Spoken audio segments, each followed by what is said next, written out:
भीतर का दिया।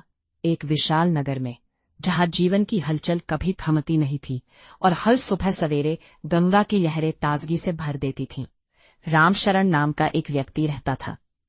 उसकी आंखें जैसे गहरी भक्ति की कहानी सुनाती थी। सुबह 4 बजे उठकर अपनी सुबह की पूजा के लिए तैयार होना, मंदिर की घंटी बजाना और ऊंचे स्वर में मंत्रों का जाप करना उसकी दिनचर्या का अभिन्न हिस्सा था। मोहल्ले के सभी लोग उसे भक्त जी कहकर बुलाते थे, उसकी भक्ति के लिए उसकी प्रशंसा करते थे। परंतु रामशरण के भीतर एक बड़ी कमी थी, अहंकार। उसे भरोसा था कि उसकी भक्ति सबसे ऊंची है और बाकी लोग केवल पापी या अज्ञानी हैं।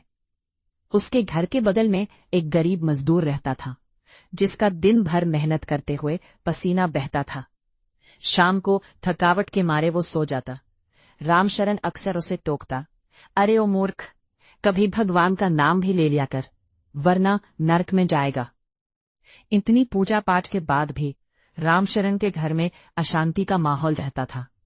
उसकी पत्नी और बच्चे हमेशा उसके क्रोध के शिकार बनते थे। वो सोच में डूबा रहता, इतनी भक्ति के बाद भी मेरे मन में शांति क्यों नहीं है। एक दिन उसे पता चला कि पास के गांव में एक पूर्ण सतगुरु आए हैं, जो लोगों को ईश्वर के साक्षात दर्शन, ब्रह्म ज्ञान करा रहे हैं। जिज्ञासा और थोड़े अहंकार के साथ रामशरण वहां पहुंचा। उसने सोचा, मैं तो इतना बड़ा भक्त हूं, गुरुजी मुझे देखते ही गले लगा लेंगे। जब वहां पहुंचा तो उसने देखा कि हजारों लोग शांति से बैठे सत्संग सुन रहे थे। सतगुरु अपने शब्दों में कह रहे थे, दीवारों पर चिराग जलाने से घर के भीतर का अंधेरा नहीं मिटता। जब तक घट हृदय के भीतर परमात्मा का ज्ञान नहीं होता, तब तक बाहर की दौड़ व्यर्थ है। सत्संग के बाद रामशरण गुरुजी के पास गया और अपनी पूजा की लंबी सूची सुना दी। गुरुजी मुस्कुराए और बोले, रामशरण, तुम कल सुबह मेरे लिए एक पात्र बर्तन में दूध लेकर आना, लेकिन ध्यान रहे वह पात्र पूरी तरह साफ होना चाहिए। अगले दिन रामशरण एक पीतल का सुंदर लोटा लेकर आया। बाहर से वह चमक रहा था, लेकिन जैसे ही उसने दूध लोटे में गिराया वह फट गया। रामशरण हैरान रह गया। उसने कहा, महाराज, ये क्या हुआ? दूध तो ताजा था। गुरुजी ने कहा, लोटे को अंदर से देखो। रामशरण ने देखा कि लोटा बाहर से तो चमक रहा था, लेकिन उसके अंदर काली काई और गंदगी जमी हुई थी। गुरुजी ने समझाया, यही तुम्हारे जीवन की स्थिति है। तुम्हारा शरीर बाहर से पूजा पाठ और तिलक से चमक रहा है, लेकिन तुम्हारा मन भीतर ईर्ष्या, क्रोध और अहंकार की गंदगी से भरा है। जब तक मन साफ नहीं होगा, तब तक ईश्वर का प्रेम, दूध उसमें टिक नहीं पाएगा। रामशरण की आंखों से आंसू बहने लगे। उसने गुरुजी से नाम, ब्रह्म ज्ञान की दात मांगी।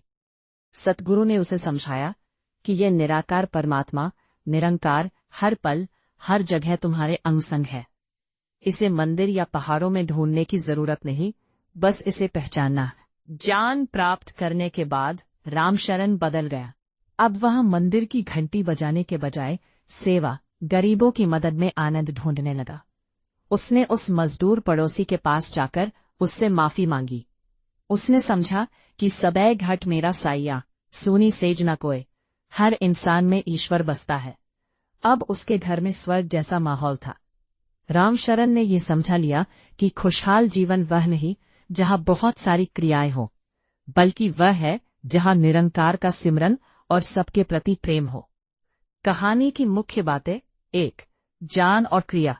बिना ज्ञान के केवल क्रिया, रिचुअल्स करने से अहंकार बढ़ता है, शांति नहीं मिलती। 2.